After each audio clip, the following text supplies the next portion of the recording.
In this session, we'll be looking at the ways in which the Restoration Movement or the Stone Campbell movement went about missions, and some of this will replicate things talked about in Restoration Movement in America, and others will be distinctly focused on this. Given that we've talked about the background and the historical overview as we've been going through Restoration Movement, I won't talk too much about that aspect, though I think that that's important to think about in terms of what people within the Restoration Movement were thinking about when it came to missions and some of the things that we'll see in missions. I essentially want to kind of divide this session into two parts.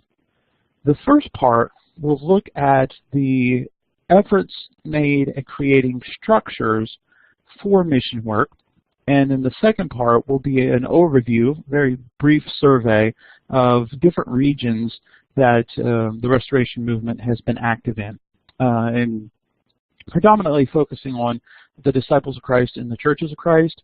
We could say certainly a lot more if we included the independent Christian churches, but in many respects a lot of what they did mirrored sometimes the disciples and sometimes the churches of Christ.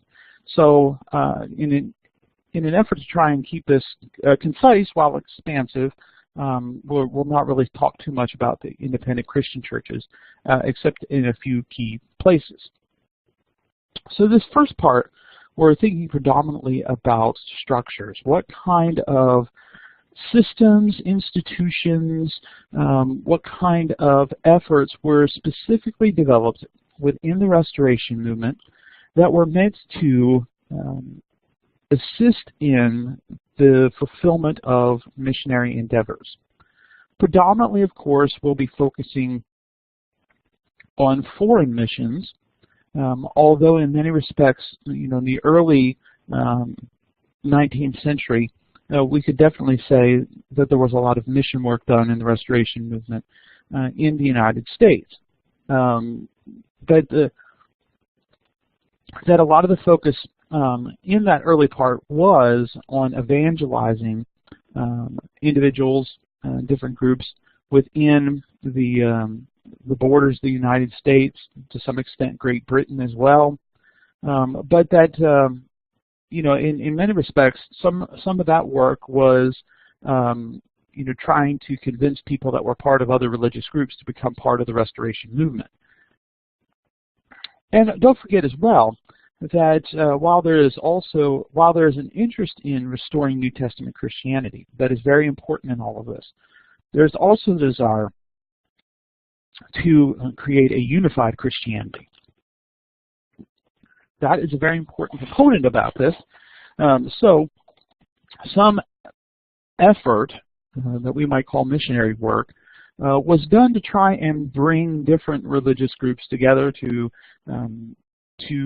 drop denominational names, simply go by Christian or disciple, and try to bring about a unified Christianity. That being said, I do want to look at some things related more towards foreign missions. As early as the publishing of the Declaration and Address,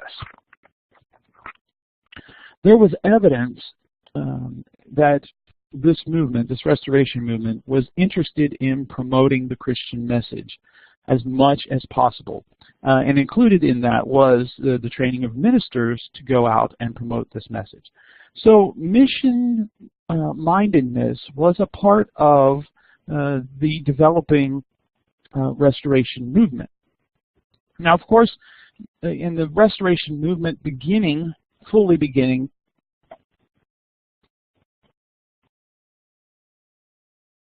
in the 19th century, was a part of this wave of general interest in among Protestant groups in missions. And so we shouldn't see this as necessarily separate from that, but there was definitely a different approach to missions that the Restoration Movement was taking. Much of the early focus in those early years, the focus of missionary effort and missionary activity was on the local congregation. Campbell and others emphasized that it was that each individual congregation, each individual church, was responsible for missionary activities. Now, as we've mentioned in other sections of Restoration Movement, there was in those early years a resistance to missionary societies. And one of the main reasons there was resistance to missionary societies was that it took away the focus from the local congregation. Especially as the benevolent empire started developing missionary societies. You know, if you think back to some of the things we've said about the missionary societies of the benevolent empire, these were not connected with individual congregations. These were groups that were ecumenical, which in some respects Campbell wouldn't have had a problem with the ecumenical aspect of it, but he does have a problem with it being this kind of separate structure that is not a part of the local congregation.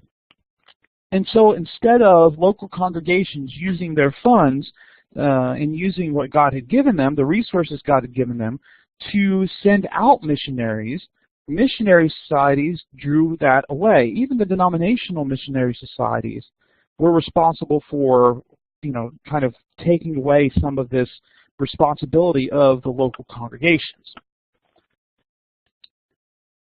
Because not only should the funds be used by the congregation should be the one selecting the ministers. Where the missionary society model, or even the denominational missionary board, those decisions were made at different areas than the local church. They were made at a hierarchical level, they were made in this kind of separate society, all of which ran counter to the notions that the Restoration Movement had about the importance of the local congregation, congregational autonomy. Furthermore, Campbell had a problem with the approach that a lot of missionary boards and missionary societies had, where there was essentially an application and interview process where this board or this society determined whether or not it was appropriate for you to go to the mission field. We've seen that in a couple of the missionaries we've looked at in other sections, how they would apply to a variety of missionary societies. And some would often be turned down the first couple times before they were finally accepted. Well, Campbell, in response to this, said, somebody wanting to go on the mission field didn't need to get permission from anyone to go on the mission field. Now, yes, they might need support from other people, but just the desire to become a missionary, Campbell felt this was something that the individual should make the determination of. You know, and thinking about how missionary societies operated, it probably wasn't an issue. You know, I mean, certainly within a denominational missionary board, you would have concerns about, is this person going to reflect our beliefs, our values in the best way? Same kind of thing in a missionary society. But more often it was a case of, will we support this person? So I don't know that they necessarily would say, well, you know, we're determining who can and can't be a missionary, although there's some of that. But it's who are we going to support? And if we don't want to support this person, we don't want to support this person. But, you know, for Campbell, the missionary societies, especially in the Christian Baptist era, as he's writing Christian Baptist, they're too denominational, which for Campbell means divisive, because you have all these different boards, and even the ecumenical boards, you know, are fostering denominationalism. Instead, the church was the only missionary society. The local church was the only missionary society in Campbell's early years. But into the 1830s, the movement grew pretty well. At one point, the disciples, the entirety of the Restoration movement, but they were often in counts listed as disciples, the Restoration movement was the fourth largest religious body in the United States. And so throughout the 1830s, there was some significant growth. This participates with some other things that are going on, and Campbell starts changing his mind about cooperation. And so in the Millennial Harbinger, he starts writing articles that are encouraging people to cooperate. Now, there had been some of this in the 1820s where there were a variety of meetings that developed where people would come together. There might be some preaching or some sort of teaching, worship services, encouragement, and then reports of how the Restoration was spreading. But these meetings, while they were gatherings from different congregations, there wasn't any larger goal than information and exhortation and encouragement. You know, there wasn't a purpose behind them broader than kind of building up the brothers and sisters. So there's some collective work being done, very internally on a minimal scale, but there are these kind of regional and state meetings that are developing. Well, Campbell says, you know, we need to be working together. We need to be working collectively, you know, not just meeting together, but collectively working together. And the same kind of idea that is motivating this is the same kinds of things that were motivating others. The pooling of resources. A congregation might be too small to fully support a missionary, but if several smaller congregations work together, they would be able to pool their resources and be able to support mission work. Now, in some respects, of course, this emphasis on cooperation in this way is moving Campbell away from his early stance. And a lot of it is that he is, the continuance in here, what continues from early Campbell to later Campbell, is that Christians should be evangelizing. Right? Supporting missions was mandated in Scripture. This was not something that could be gotten around in Campbell's mind. There needed to be mission work done by Christians. But the specific way of doing missions and the specific way that churches supported the doing of missions, Campbell begins to feel is not specified in Scripture or limited in Scripture. Now, you know, kind of as you would expect, people who are still accepting the notion of where the Bible speaks, we speak, where the Bible is silent, we're silent, would say, well, because there isn't a specific way mentioned, we have to go by the example. What's the example? And that is what limits us as to how to work. And of course, this will be the argument of the non-institutional churches of Christ in the 20th century, but was somewhat of an argument of the southern part of the Restoration movement. In Campbell's mind, though, there is a notion here that there is some freedom for churches to cooperate, and if that's guided by scriptural principles, it'll be accepted to God. And so a missionary society, to Campbell, by the late 1830s, early 1840s, a missionary society could be an expedient. It could be a way to fulfill the command of mission work that wasn't necessarily a matter of adding to Scripture. So if you think about like thinking about the idea of expedient. There are commands to sing in Scripture. Well, how do you know what to sing? Well, you know what to sing through the use of a hymn book, or through the use of PowerPoint, or through the use of an app. Right? All the app, the hymn book, and the PowerPoint, all of those things are expedients to fulfill the command of singing. Same thing goes with baptism. Right?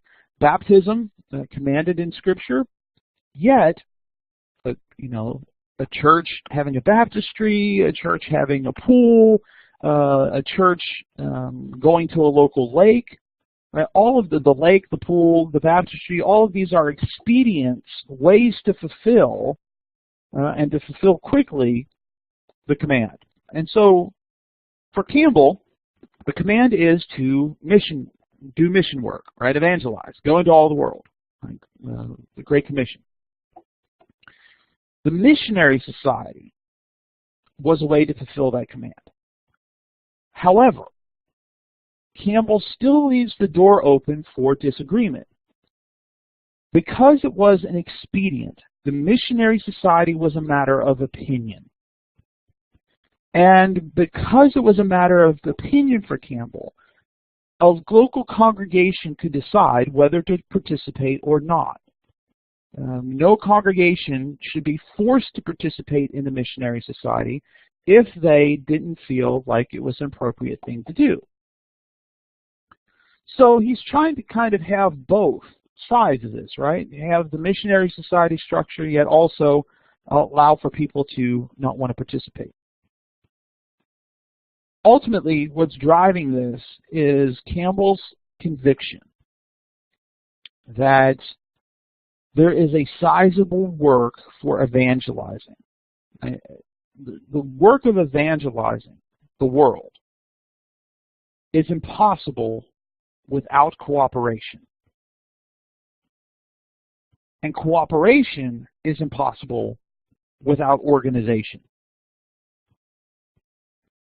And to some extent, this makes sense, right? If you are participating in a religious group and your desire is to evangelize the world, to leave it to local congregations to decide could end up with a bunch of missionaries in one particular place and some places with no missionaries. So for churches to cooperate and work together to, separate the work, right? We'll go to India, you go to China, you go to England, you go to France. Really makes a lot of sense. At the very least, this idea of there needing to be communication so that other churches, other congregations are aware of what's going on. But in Campbell's mind, the way that this is facilitated is some sort of organization. There has to be some sort of institutional entity that facilitates the cooperation, that makes sure people know, right, this missionary is going here, this missionary is going there, we don't need other missionaries in this place, more missionaries are needed over here. The organization is representing the church's outreach to the world around it.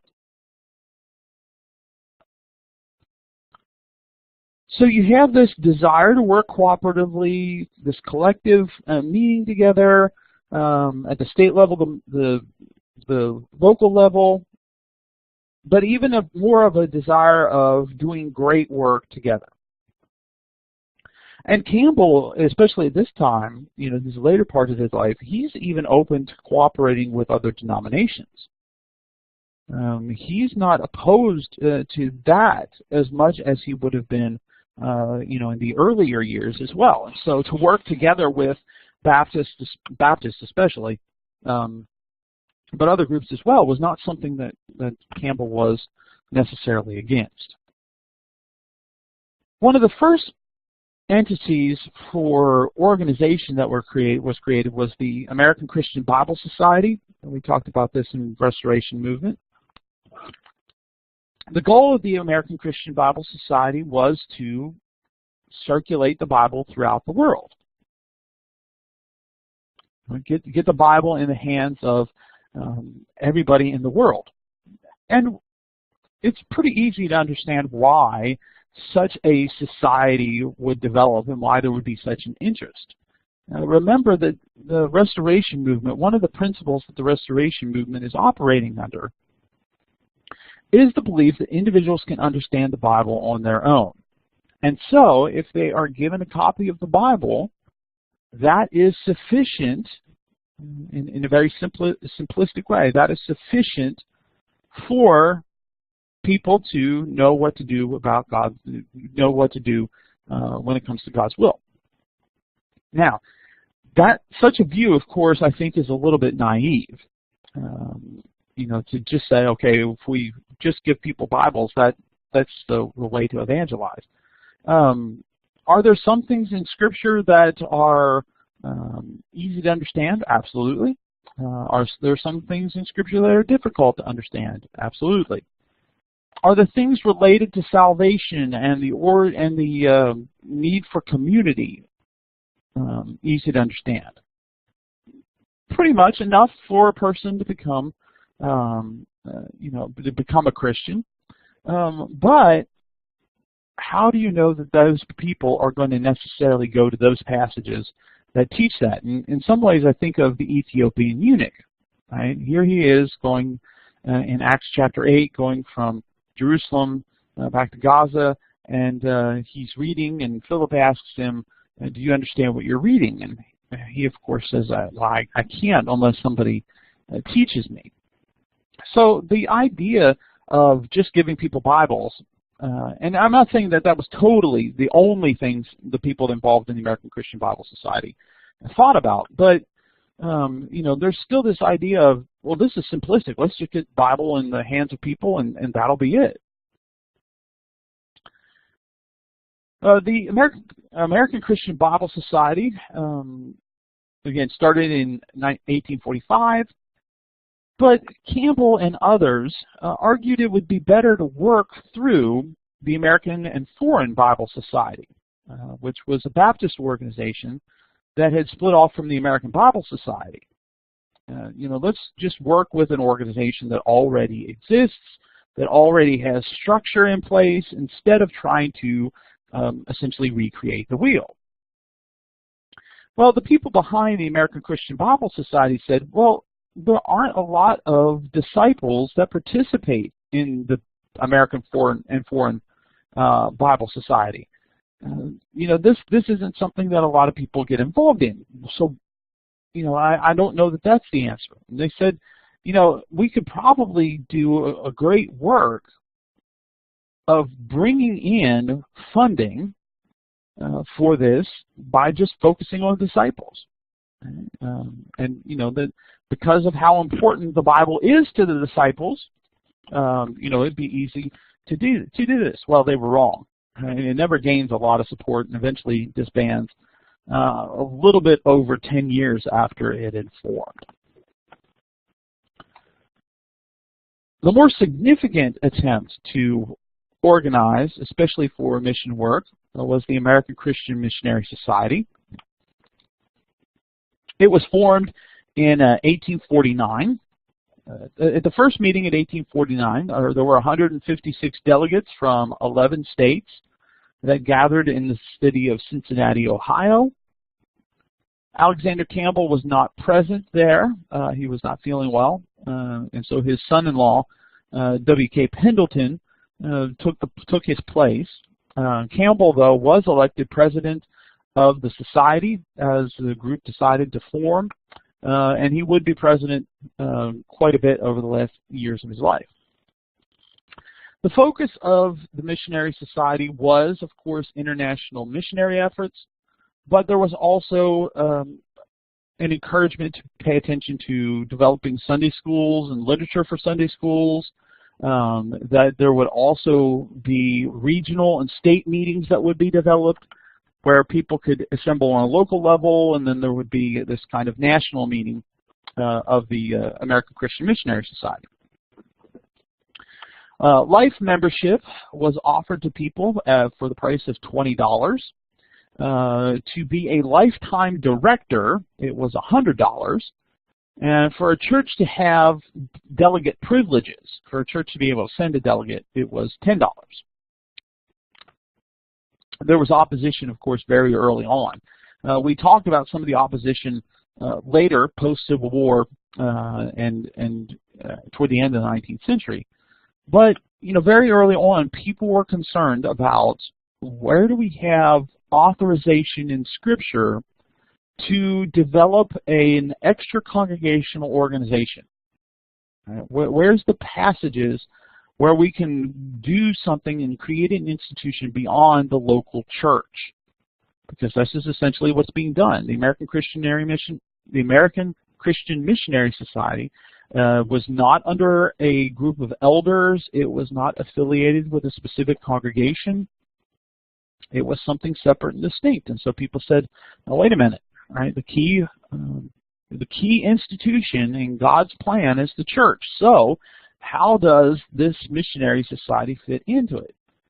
Others were also concerned that that if a congregation participates in the missionary society, this could lead to a decrease in congregational autonomy, with the missionary society deciding who was the missionary, where missionaries were going to go, essentially telling the churches this is what your funds are going to do instead of churches making that decision. In the first couple of decades, the Missionary Society sent missionaries to Jerusalem, to Jamaica, to Liberia. The first missionaries were a husband and wife couple, James and Julia Barclay.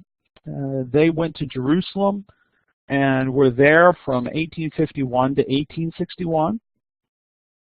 Part of the reason that they were sent to Jerusalem, part of the reason they wanted to go to Jerusalem, was the belief that, and one that's still prevalent even among certain Protestant groups today, that the Jews needed to be converted before the return of Christ. That there would be this grand revival among the Jews who would suddenly accept Christ, and then after the acceptance of Christ, shortly the end would come, Jesus would return. And so Jerusalem was an important part because of those end times types of beliefs. Alexander Cross, a freedman, he'd been a slave, we'll say more about him in a little bit, went to Liberia in 1854. J.O. Beardsley went to Jamaica in 1858. Beardsley had been a missionary with the Congregationalist Church before he became part of the Restoration movement. However, none of these early missionary efforts really become that long-standing. Cross became ill and died. Beardsley's funding ran out because of the Civil War, and so pretty quickly the missionary efforts in Jamaica and Liberia ended. They would be picked up after the Civil War. But in the post-Civil War period, as we talked about, the American Christian Missionary Society almost died off. It almost ceased to exist because of the actions that the Missionary Society had taken throughout the Civil War. Right? Because the Civil War was such a sectional conflict, pitting North and South, any sort of statement by the Missionary Society supporting one particular side would be like condemnation to the other side. So once the Missionary Society passes these resolutions, or at least raises some, I mean they didn't pass everything, but they raised some. Once those things are passed that condemn the South, Southerners start to question whether or not the Missionary Society is something they want to be a part of. That in many respects, the idea becomes, that a lot of people from the South who had supported the Missionary Society prior to the Civil War suddenly become some of its biggest opponents. Now, some of them try to present it as, well, a couple ways. First, a way of, well, I was kind of uncomfortable with it, but I've done more study and I've become convinced. Other people were, well, I believed in it, but I've done more study and now I reject it, right? So, you know, in many respects, people tried to present it as they had given it great thought and were principled in their opposition to the Missionary Society, which, you know, may or may not be a very accurate aspect. You know, that sectional tension had a very important part of this as well. But despite the opposition from the South and what would become, as a distinct body, the Churches of Christ, the Missionary Society in the post-Civil War period was able to weather some of that damage and become stronger in the later decades of the 19th century. As part of its development, the Missionary Society created a variety of committees and other organizations to help churches. So the Missionary Society was kind of the national, and then within that there were various organizations specifically focused on either certain regions or certain groups of people or things like that that were meant to help people become involved and become active and pay attention to some things and minister some things that couldn't be done as easily at the national level. One group that was formed as part of this, and there were like over 30 different societies or organizations as part of it. One of those was the Christian Women's Board of Missions. It was started in 1874, and the focus of this group was that they would encourage education and evangelizing that would be directed towards women and children. So, you know, the goal is to evangelize women and children, which, you know, historically within Christianity, that was the case with several different religious efforts at missions. Not only was it the focus of the Women's Board of Missions, the idea was that the board would encourage women and children as well in mission work. Right? And so not only are you targeting women and children, you're trying to get women and children involved in mission work.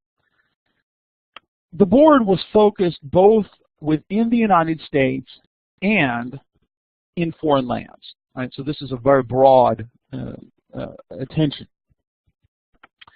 The board was managed entirely by women within the Disciples of Christ. However, the missionaries that they employed were both men and women. So they used men missionaries, but the board was managed entirely by women.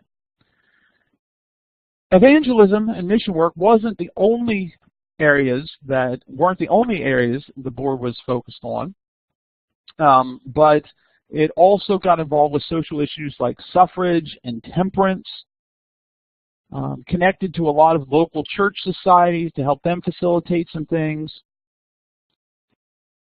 And eventually the Board of Missions would become active in a variety of countries, but some of the major efforts would be in India, especially some of the most successful efforts, where they would create schools and orphanages, hospitals, alongside churches, the establishment of churches.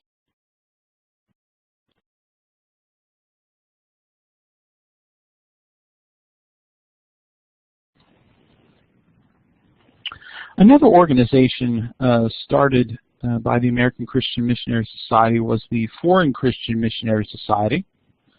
Started around the same time as the Women's Board of Missions. It was focused on foreign missions, predominantly after the Civil War. The first missionaries sent by this society went to places like England, Denmark, France, Constantinople. So most of the early efforts tend to be places where people were already there was already some form of Christian denomination of some kind. It would only be later that there would be greater attention to places that were predominantly non-Christian. Places like Japan, India, and much later Africa. A very important individual in this development was a man named Archibald MacLean. He was born in Canada, was baptized into the disciples when he was 18. After his baptism, he was encouraged to be a minister, and so he goes to Bethany College for training. He would eventually become the second secretary. Secretary here is a very important role within the Missionary Society. He would continue to preach, but would also travel the United States extensively, speaking about the importance of missions. He would also write a variety of books and pamphlets on missions as well. He would later serve as president of the Mission Society, and then later as the vice president of the successor to the American Christian Missionary Society, the United Christian Missionary Society. So eventually, a lot of these groups that are developing are going to be rolled into or morphed into a larger structure that would become known as the United Christian Missionary Society. And some of this is that in the post-World War I period, there's this desire to unify efforts in missions. Now, many of these societies were cooperating already. The Christian Women's Board of Missions often cooperated with the Foreign Christian Missionary Society, worked together in various places, and so you already have this kind of cooperation taking place. But each of these groups would contact congregations separately asking for funds, right? Contacting the churches, contacting ministers. And so, you know, with all these causes that were developing, there was a concern that there's going to be this weariness among people of getting asked so often to help fund a new endeavor. And so the idea became the idea was developed of, let's have a unified missions organization, one that's going to coordinate all this, and then there's just kind of one appeal being made. One group is making an appeal instead of 30 different groups. Now, there was concern from some groups, some societies or organizations about this, especially from the Christian Women's Board of Missions. The women in there who had leadership positions were concerned about, okay, what's that going to mean if we roll into this United Christian Missionary Society after we've been in these leadership roles and taking care of all this? What responsibility, what role, what place is there going to be for us in this new society? On the other hand, there's certainly a lot of impulse to say, hey, we can have such greater success if we continue to cooperate, extend cooperation, some things like that. One example that was demonstrated, that demonstrated this, was the Men in Millions movement. So in 1913, a plan was developed to raise millions of dollars and bring in 100 new workers for missions. They would also be working in benevolent activities and education. So it wasn't just missions, but missions is at the forefront. And so here's this plan. We get new workers, we raise money. So the effort started targeting individuals who could donate $500 or more. All right, so they started contacting that. But then they later expanded it to all congregations and members making appeal. Well, World War I comes up, disrupts all this. Right? People are not giving as much. People are going off to war. People are sending their family members off to war, etc. So the war slows things down. But in the revival after the war, there is kind of a pickup here. And so by 1919, the movement had raised $7 million, and 8,000 disciples of high school and college age had pledged to consider church or mission jobs. Now, they didn't take it, right? They pledged to consider that. So it's, all right, well, there's a potential there, and so even if we only get 5%, that's still 400 people, right? So, the idea was, well, this is a pretty good success. And so there's there's this push for creating an institution which is stronger than the missionary societies before. Right? This is a step towards more institutionalism within the disciples, moving it more to a denominational type of structure.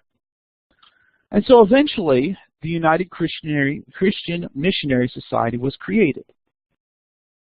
It was a combination of the Foreign Christian Missionary Society, the American Christian Missionary Society, the Christian Women's Board of Missions, and 3 other organizations that were focused on benevolent activity. The American Christian Missionary Society president became the president of the United Christian Missionary Society. The Archibald McLean, who by this point was president of the Foreign Christian Missionary Society, became a vice president, and Anna Atwater, who was the president of the Christian Women's Board of Mission, became another vice president.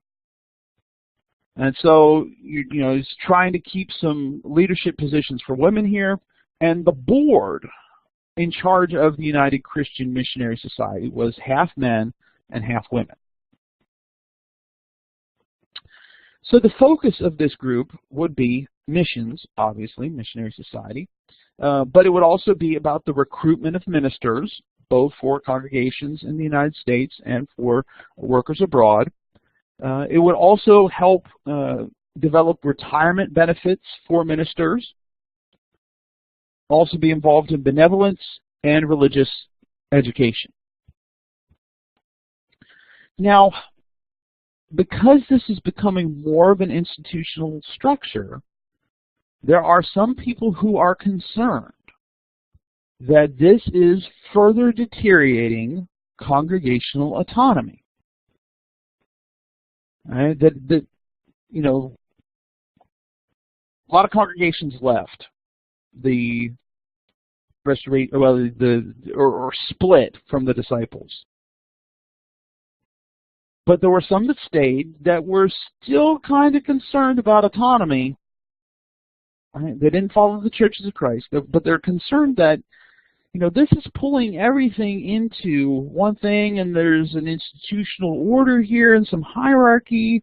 Is this going to take more away from the local church? Additionally, there are people among the disciples who are still theologically conservative. A lot of the disciples started moving towards theological liberalism, higher criticism, evolution, etc. But there are still a lot of theological conservatives. And so an additional concern is, are the theological liberals in the disciples, are they going to get control of the missionary society? And if that happens, what will that mean? Particularly as the disciples began to partner with other theological liberal congregations and denominations. One expression of that concern was the affiliation of the disciples with the Federal Council of Churches. The Federal Council of Churches was a liberal Protestant ecumenical organization. Right? Most of the groups involved in it were theologically liberal. They were focused more on social issues like protection of workers than missions and salvation individually.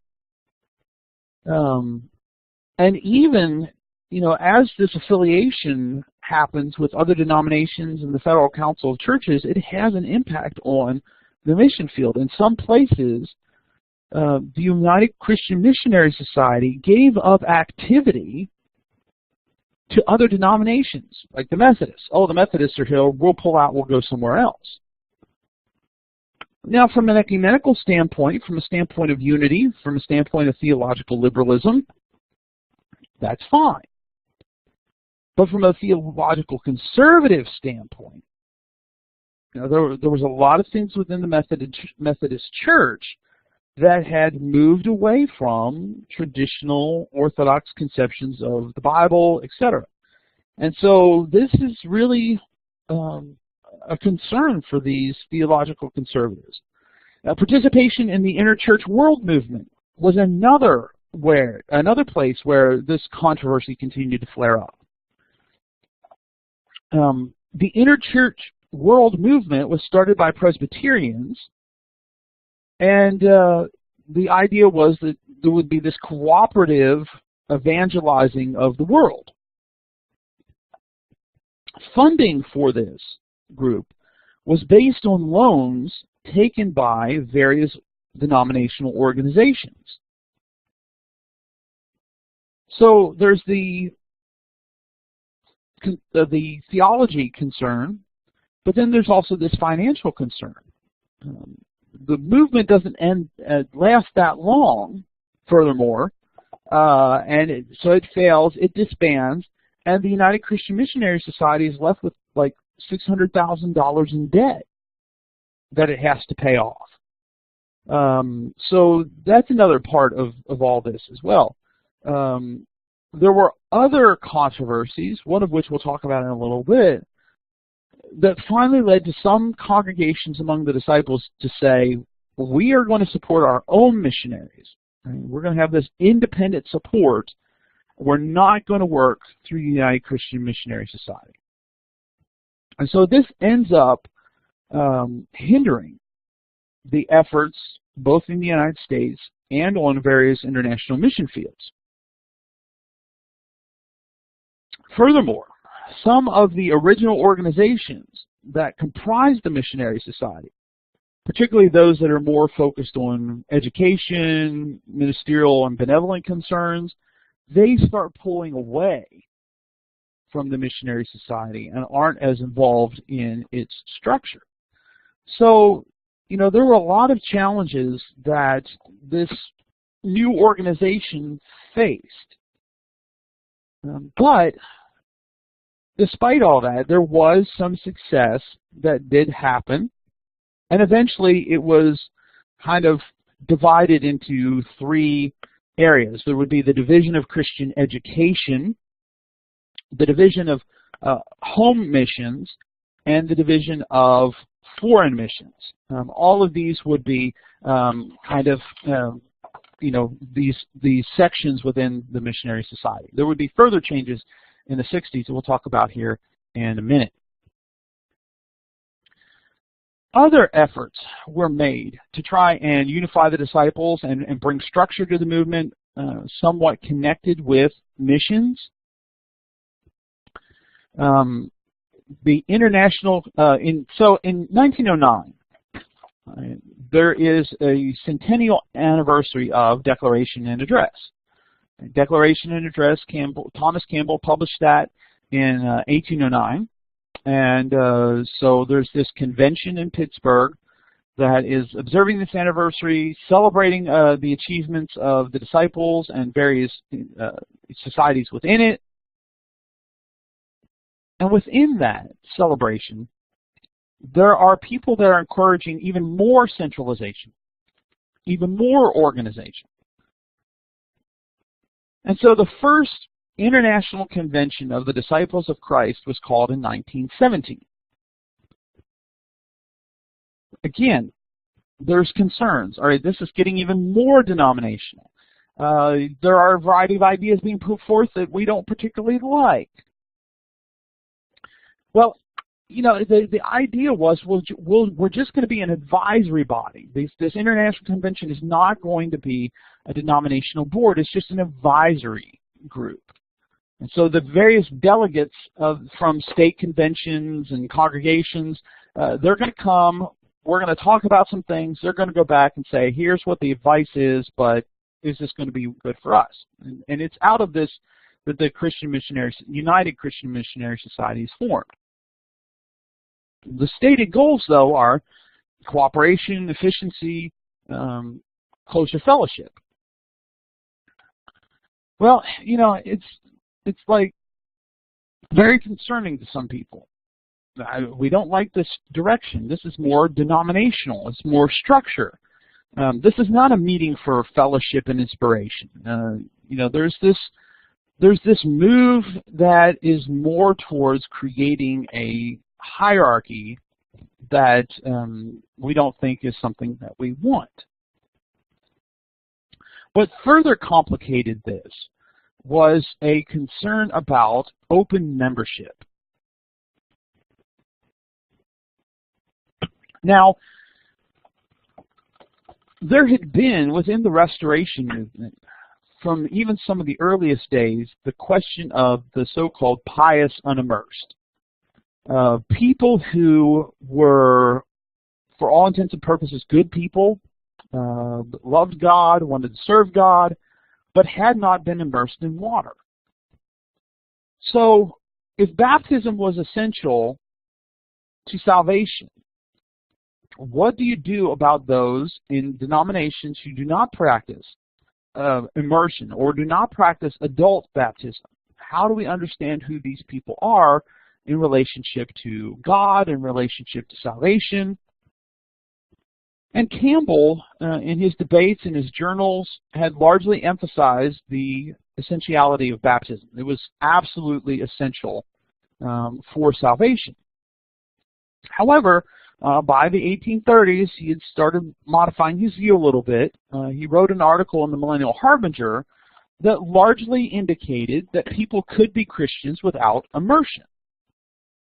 And so he argues in his debates very clearly that that was necessary for salvation, but by the 1830s, you know, he's not as clear on that. So, you know, he's taking this different position, and this was a position many others did not take.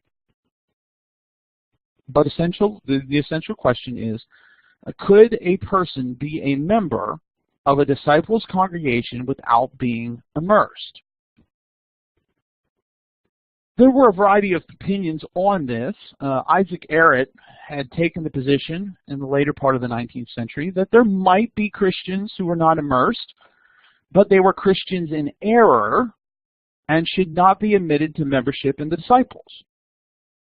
Right? So God might consider them Christians, but they're wrong. They've erred when it comes to baptism by immersion. And so they shouldn't be considered members of a disciples' congregation, even though God might consider them to be Christians. Many in churches of Christ, on the other hand, denied that such unimmersed people were even Christians. Some would grant, yes, they are followers of Jesus, but they are not Christian because you don't become a Christian until you're immersed. Other disciples practiced open membership, which was essentially allowing the unimmersed to have full membership in a local congregation. Right, so you have this kind of full membership without immersion on the one end. On the other hand, no aspect of membership, and maybe not even saved on the other end, and then this middle position of maybe, but there's an error and it needs to be fixed before they can become members. Some had an associate open membership policy where you if you were not immersed, you could have some role within the local congregation, but you're still a member of the denomination you came from until you were immersed. Then you can become a disciple, a member of the Disciples of Christ. Right? So you can have some role and participate in some things, but you're not fully a member. You're only kind of an associate member. The Hyde Park Church of Christ in Chicago, even though it's Church of Christ in name, it was disciples. It began in the 20th century to accept and practice all forms of baptism, including accepting those who didn't want to be baptized at all. Right? So it's not saying, okay, you were sprinkled on as an infant, we'll count that as baptism. You were poured on as an adult, we'll accept that as baptism. This is, we'll accept anything. And even if you don't want to be baptized at all, we'll accept you. Now, some of this is being, encouraged by this cooperation with other groups. Right? And so there's this kind of ecumenical outlook of wanting to work together. And so if you don't think that infant baptism is right, how can you work with a Presbyterian who does? And so instead of separating from the Presbyterians, the disciples decided to accept the Presbyterians, largely taking the unity side of the Restoration Movement plea and not the doctrinal restoration in the New Testament church side. This, of course, had significance when it came to mission works as well. In China, for example, there were several union movements trying to get the different Christian missionaries from a variety of denominations to work together. And so there was the opportunity to work with Presbyterians, Congregationalists, and so this would allow the disciples to be in China. Right? It was kind of like, this is the way to get into China. And to do that, there needed to be some sort of formal statement from the disciples that, they were going to unify with the Presbyterians and the Congregationalists. So the United Christian Missionary Society says, well, we want to support this, but we know a lot of people are against it. So if we create a formal statement, it's going to lead to a decrease in funding because a lot of churches are no longer going to support us. Some conservatives within the disciples actually organized and created an organized opposition to withhold funding because they're concerned that there are these missionaries out there in China that are practicing open membership. And so until all of those missionaries who are practicing and encouraging open membership, until they are removed from the mission field, we are not sending any money to the Missionary Society. So, there's this opposition. They even went to the International Convention and put forth a variety of resolutions calling for the church to withdraw their fellowship, to separate themselves from these open membership missionaries. Well, the board of the Missionary Society tries to sidestep the issue, tries to not really address it. Well, that leads conservatives to feel like they've been betrayed. In 1926, reports circulated in the International Convention that said open membership was no longer practiced in China missions. Right? But the issue had been handled. The conservatives suspect a cover-up. They aren't particularly sure that this is all above board. In fact, there were members of the commission that was studying this issue. The people that created this report, they had actually encouraged the Missionary Society to call some of the missionaries home 2 months before the convention because of the open membership issue. Ultimately, these missionaries were cleared of practicing open membership, but the incident wasn't included in the report. And so as that starts leaking out, there's this greater concern of this is a cover-up. Something is not right here. We're being lied to. Eventually, though, the disciples moved more towards open membership, even in the United States. More often than not, the decision to adopt open membership was more a practical or pragmatic decision rather than a theological one. It wasn't necessarily a well-developed theology that was motivating it.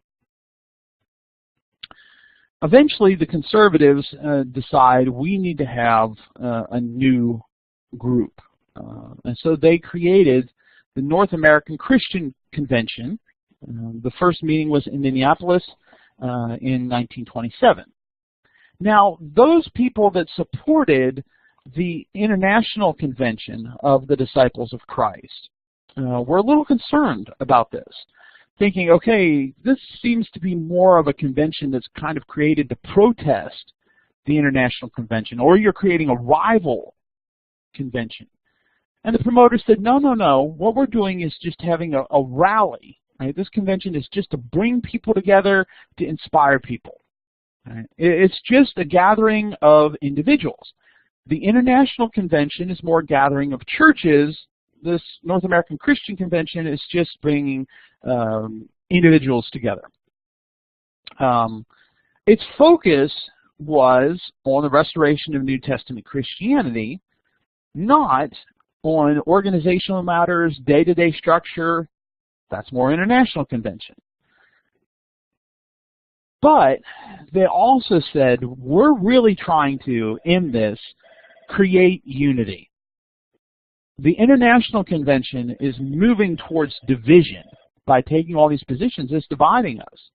And so the conservatives are claiming this is actually going to bring more unity to the disciples than what the International Convention. And it's not going to be focused on church agencies.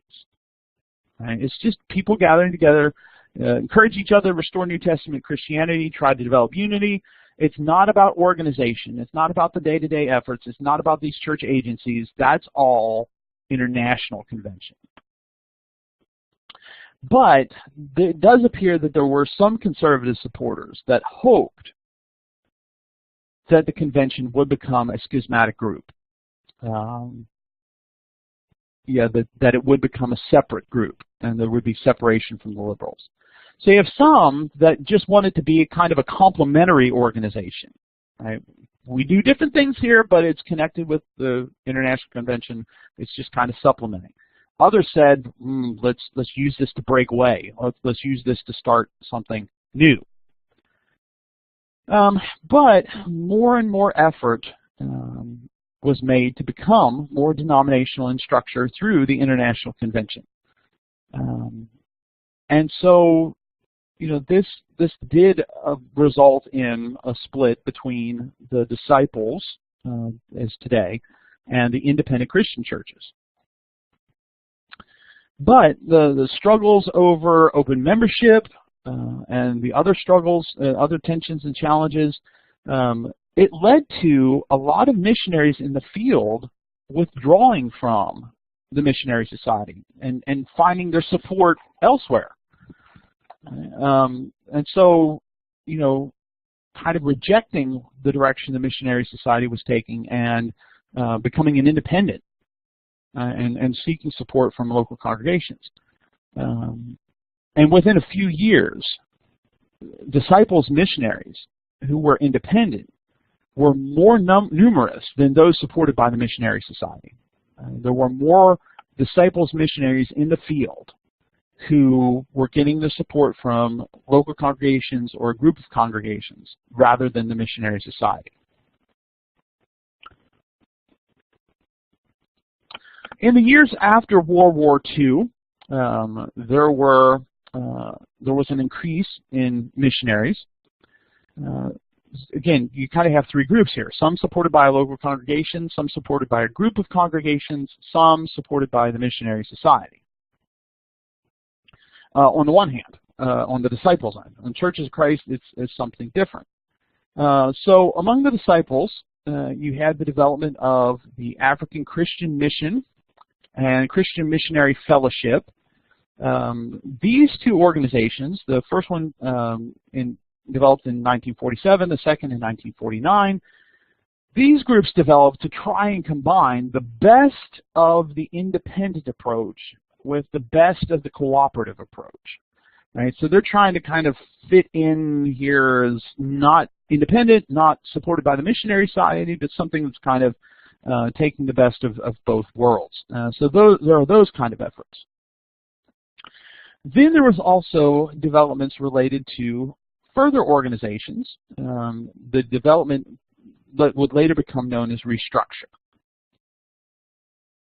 In the 1950s, there is more and more of a push within the Disciples of Christ to organize more fully, right? Pushing towards the structure. So a variety of committees were developed in different organizations to think about the structure of various elements within the Churches of Christ. In 1960, the International Convention appointed a commission to examine church organization. It was called the Commission on Brotherhood Restructure. The decisions of this were finalized in 1968.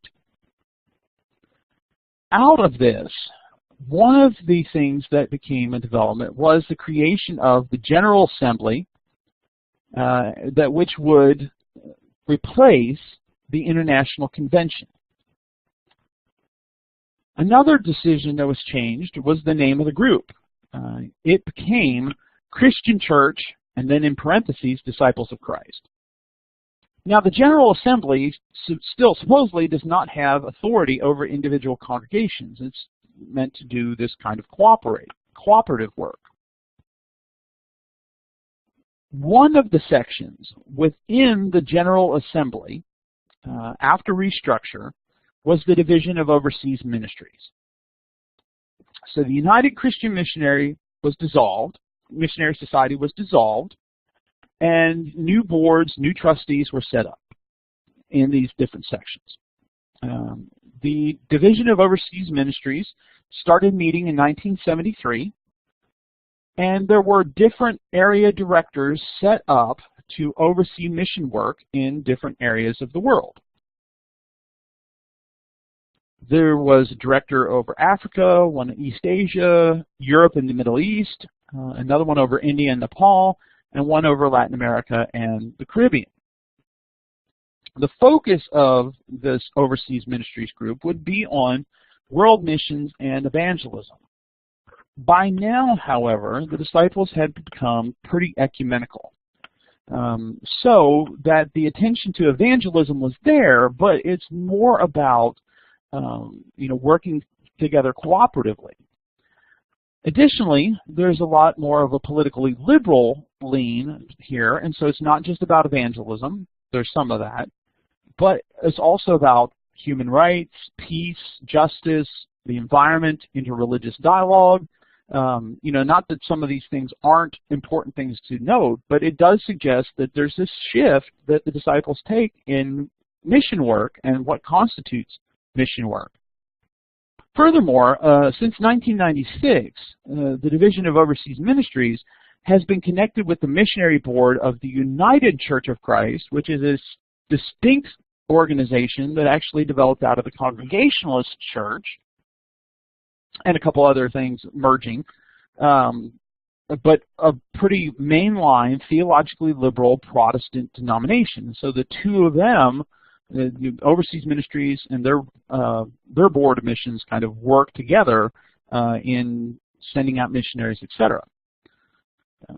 Part of the reason for this Division of Overseas Ministries, the argument was that it would make missions the focus of the whole church and not a voluntary project from individual congregations. It wouldn't be like creation of missionary society, it would be more centralized. Among the churches of Christ, throughout the 19th century and into the later 19th century into the 20th century, the congregational model of missions had predominated. But, as we mentioned in another lecture in Restoration Movement, there were developments that moved towards cooperation among churches of Christ regarding mission work. And a lot of this we've already talked about. Right? There's this great interest that a lot of people within the churches of Christ have,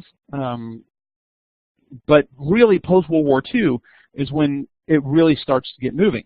We'll talk about some pre-World War II mission work in a little bit in another session. But you have this situation where you have soldiers in World War II sending articles of the Gospel Advocate, other journals, the importance of evangelism, missions, particularly in Europe, but elsewhere. So how do we try to do this? Well, the main idea of cooperation that comes out is the sponsoring church plan. Right? G.C. Brewer starts this with the Broadway Church of Christ in Lubbock, Texas. That church would gather funds from smaller congregations and then coordinate the dispersing of those funds to support missions in Europe. And other ministers get in that, and they start supporting what Brewer's promoting, and really there's this focus on, let's do mission work, let's work together, let's combine our resources. It's not a missionary society, we're working through a local church, the local churches are feeding into this larger church, and particularly there's interest in Germany in this post-World War II period. Other congregations developed similar plans. Brewer moved to the Union Avenue Church of Christ in Memphis and started a similar plan. The focus of that would be on Japan. Other congregations focused on other countries, other areas, and out of that, foreign evangelism blossomed. We talked about in a previous session in Restoration Movement how there are 46 missionaries sponsored by Churches of Christ. In the year or two after World War II, within 20 years, there are 700. We also, of course, talked about the non-institutional reaction to this.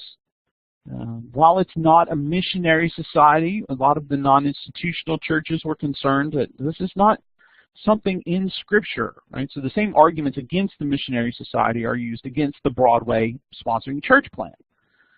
That it's taking away some of the responsibility, some of the autonomy of local congregations. It's like a missionary society to the non-institutional churches. If you can supervise the work for 2 congregations, what's to say you can't do it for 200? And if you can't do it for 200, why can't you do it for all of them? So you're moving towards a missionary board, was the way that a lot of non-institutional people looked at this particular plan. Other developments in the later decades of the 20th century included the development of a variety of parachurch mission organizations among the Churches of Christ. Although many of these are often under the leadership of a specific congregation, they are separate from the congregation. One of those we talked about before is the World Bible School, particularly focused on overseas evangelism. It's a correspondence course model, connecting United States teachers with people in other countries, based on a reading of a lesson, taking a test, a brief test to answer some questions. Those are graded, encouragement, results. You got this one wrong, and here's what the right answer is and why. Often to connect to people who might not have contact with the missionary, might be in regions that missionaries haven't gone yet. Today, of course, available by email and the internet, in addition to by regular mail. And so, an effort to try and share the gospel with people that you're not ever necessarily meeting face-to-face. Another organization that developed was Eastern European Missions. These are not the only ones. These are just two examples. The focus of Eastern European Missions was to provide, or is to provide, it's still in existence, is to provide Bibles to Eastern Europe, particularly Russia, former countries of the Soviet Union, a lot of those previously communist countries. Eastern European Missions also provides curriculums and Bibles to public schools in the Ukraine that are using this material as a part of this public school curriculum. The group started in 1961 as an attempt to get religious literature through the Iron Curtain, this communist bloc that existed in Eastern Europe and then with the Soviet Union. The idea was the ministry would smuggle Bibles into communist countries. Once the Berlin Wall fell and a lot of these countries, the communist countries collapsed and new leadership was developed, it was a lot easier for the group to go into these places. They weren't smuggling Bibles, they weren't trying to avoid detection, etc. In more recent years, the group has also started to reach out to the variety of refugees that are coming through Europe and providing them with Bibles and other religious literature. So that kind of completes our look at the structures of missionary effort in the restoration movement. The next session will focus more on specific regions and discuss the various places that restorationist movement people have gone and some of the things that they have done.